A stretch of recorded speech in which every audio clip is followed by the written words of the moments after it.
Mufti prequel ಅಂತ announce ಆದ ನಂತರದಲ್ಲಿ ಯಾಕೆ ಅದನ್ನು ಭೈರತಿ ರಣಗಳು ಅಂತ ಟೈಟ್ಲ್ ಚೇಂಜ್ ಮಾಡ್ಬೇಕಂತ ಅನಿಸ್ತು? ಯಾಕಂದರೆ ಆಲ್ಮೋಸ್ಟ್ ಎಲ್ಲ ಅದೇ ಟೈಟ್ಲ್ ಇಟ್ಕೊಂಡು ಅಂದರೆ ಹಿಂದಿನ ಕತೆ ಅಥವಾ ಭಾಗ 2 ಆ ಥರ ಎಲ್ಲ ಬಳಸ್ತಾರೆ. ಅದು ಸೀಕ್ವೆಲ್ಲ ಮಾಡ್ಬೋದು. ಇದು ಭೈರತಿ ರಣಗಳು ಓಕೆ. ಮಫ್ತಿ ಯಾಕೆ ಬಂತು ಅಂದರೆ ಮಫ್ತಿಲಿ ಒಬ್ಬ ಬರ್ತಾನೆ, ಅದು ಯಾರ ಕತೆ ಅನ್ನೋದು ಹೇಳಲ್ಲ. ಒಬ್ಬ ಮುರಳಿನ ತೋರಿಸಿ ಒಬ್ಬ ಶಿವಣ್ಣ ಅಂತ ಭೈರತಿ ರಣಗಳ ಕ್ಯಾರೆಕ್ಟರ್ ತೋರಿಸ್ತೀವಿ. ಇಲ್ಲಿ ಬಂದ್ಬಿಟ್ಟು ಆ ಕ್ಯಾರೆಕ್ಟರ್ನೇ ಒಂದು ಮೈನ್ ಸಿನಿಮಾ ಮಾಡ್ತೀವಿ. That is the prequel of Mufti. So ಇಂಥ ಕ್ಯಾರೆಕ್ಟರ್ಗೆ ಬಂದ ಅನ್ನೋದು ಹೆಂಗೆ ಎಂಡ್ ಮಾಡ್ತೀವಿ, ಹೆಂಗೆ ಓಪನ್ ಮಾಡ್ತೀವಿ, ಹೆಂಗೆ ಎಂಡ್ ಆಗುತ್ತೆ, ನಾವು ಎಲ್ಲಿ ಎಂಡ್ ಮಾಡೋದು ಮಫ್ತಿಲಿ, ಎಲ್ಲಿಂದ ಓಪನ್ ಆಗುತ್ತೆ ಭೈರತಿ ರಣಗಳಲ್ಲಿ, ಹೆಂಗೆ ಎಂಡ್ ಆಗುತ್ತೆ, ತಿರ್ಗಿ ಮುಂದೆ ಹೆಂಗೆ ಸೀಕ್ವೆಲ್ಗೆ ಹೋಗುತ್ತೆ. ಸೀಕ್ವೆಲ್ ಬಂದಾಗಲೂ ನಿಮಗೇನು ಭೈರತಿ ರಣಗಳು 2 ಅಂತಲೇ ಬರಬೇಕಂತಲ್ಲ, ಇಲ್ಲಾಂದರೆ ಮಫ್ತಿ 2 ಅಂತಲೇ ಬರಬೇಕಂತಲ್ಲ, ಇನ್ಯಾವುದೋ ಬರ್ಬೋದು.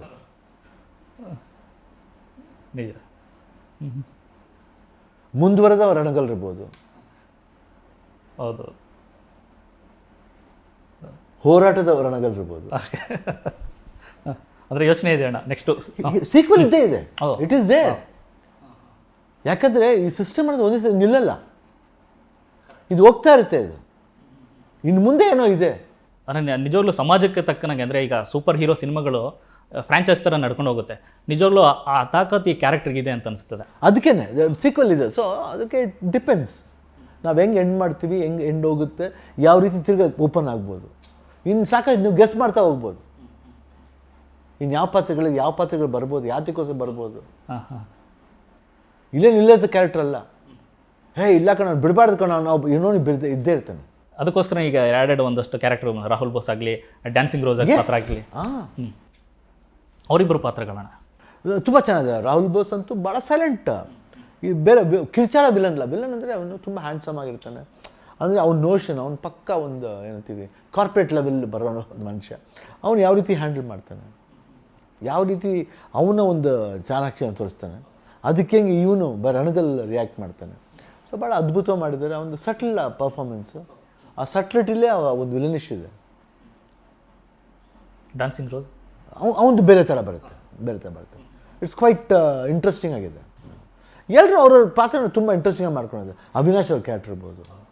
ಈ ಮಫ್ತಿನಲ್ಲಿ ಬರುವಂಥ ತುಂಬ ಟ್ರೇಡ್ ಮಾರ್ಕ್ ಆಗಿ ಉಳ್ಕೊಂಡಿದ್ದು ನಿಮ್ಮ ಲುಕ್ಕು, ಆ ಪಂಚೆ ಶರ್ಟು ಬ್ಲ್ಯಾಕಲ್ಲಿ, ಅದು ಕಂಟಿನ್ಯೂ ಆಗುತ್ತೆ. ಯಾಕಂದರೆ ಈ ಸರಿ ಬ್ಲ್ಯಾಕಲ್ಲಿ ಇದ್ದೀರಾ, ಬಟ್ ಬೇರೆ ಬಟ್ಟೆ ಹಾಕಿದ್ದೀರಾ ಲಾಯರ್. ಎರಡೂ ಇದೆ. ಅದು ಆ ಕಂಪ್ಯಾರಿಸನ್ ಹೆಂಗೆ ಬರುತ್ತೆ ನೋಡ್ಬೇಕು ನೀವು. ಬಂದು ಸಿನಿಮಾ ನೋಡಿದಾಗ ಹೌ ಇಟ್ ಲೀಡ್ಸ್, ಯಾತಕ್ಕೆ ಆಗುತ್ತೆ ಅದು, ಅಂದರೆ ಯಾರಿಗೋಸ್ಕರ ಆಗುತ್ತೆ, ಹೆಂಗಾಗುತ್ತೆ, ಅದರಲ್ಲೂ ಒಂದು ವಿಷಯ ಇದೆ.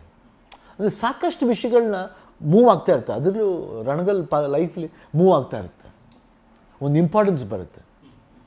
ಬಟ್ ವೈ ಬ್ಲ್ಯಾಕ್ ಅನ್ನೋದಕ್ಕೂ ಒಂದು ಇಂಪಾರ್ಟೆನ್ಸ್ ಬರುತ್ತೆ. ಆ ಕಾಲದಲ್ಲೂ ವೈಲೆಂಟೇ ಇರ್ತಾರ ಭೈರತಿ ರಣಗಲ್ ಆರಂಭದಿಂದ? ಅಂದರೆ ಜಸ್ಟ್ ಸಿಂಪಲ್ ಮೈಂಡ್ ಬ್ಲಾಕ್ ಆದರೆ ಏನಾಗುತ್ತೆ ಅಂತ. ಮೈಂಡ್ ಬ್ಲಾಕ್ ಆದರೆ what is that? Mind block ಆದರೆ ಎಲ್ಲ ಡಾರ್ಕ್ ಇಲ್ಲ, black. See how we goes with the black ಅನ್ನೋದಕ್ಕೆ ಒಂದು ಸುಮ್ಮನೆ ಪುಟ್ಟ ಎಕ್ಸಾಂಪಲ್ ಹೇಳಿದೆ. ಈ ಥರ ಕತೆ ಕೇಳುವಾಗ ಈ ಥರ ಪ್ರೀಕ್ವೆಲ್ ಮಾಡ್ತಾ ಇದ್ವಿ, ಈ ಥರದ ವಿಷಯಗಳು ಮಾತಾಡ್ತೀವಿ ಅಂದಾಗ ಪ್ರಸ್ತುತ ನಡೀತಿರುವಂಥ ಒಂದಷ್ಟು ಸಮಾಜದಲ್ಲಿರುವಂಥ ಸಮಸ್ಯೆಗಳ ಬಗ್ಗೆ ಮತ್ತೆ ಬೆಳಕು ಚೆಲ್ತಾನ ಭೈರತಿ ರಣಗಲ್ ಅಂತ? 100%. ನೀವು ನೋಡಿದಾಗ ಗೊತ್ತಾಗುತ್ತೆ ನಿಮಗೆ. ಸಾಕಷ್ಟು ವಿಷಯಗಳಿದೆ. ಅದು ಯಾವಾಗಿಂದ ಸ್ಟಾರ್ಟ್ ಆಗುತ್ತೆ ಅನ್ನೋದು ನೀವು ಬಂದು ಭೈರತಿ ರಣಗಲ್ ನೋಡಿದ್ರೆ ಗೊತ್ತಾಗುತ್ತೆ. ಅಂದರೆ ಭೈರತಿ ರಣಗಲ್ ಆ ಪಾತ್ರ ಎತ್ಕೊಂಡು ಮಾಡಿದ್ದಾರೆ ಅಂತಲೇ, ಬಟ್ ಆ ಪಾತ್ರ ಹೆಂಗೆ ಸ್ಟಾರ್ಟ್ ಆಯಿತು, ಯಾತಕ್ಕೋಸ್ಕರ ಸ್ಟಾರ್ಟ್ ಆಯಿತು ಅನ್ನೋದನ್ನು ಬರೀ ಡೈಲಾಗ್ಲಿ ಹೇಳಿದ್ದೀವಿ ಅಲ್ಲಿ ಮಫ್ತಿಲಿ, ಬಟ್ ಇದ್ರ ರಿಯಾಲಿಟಿ ತೋರಿಸ್ತೀವಿ.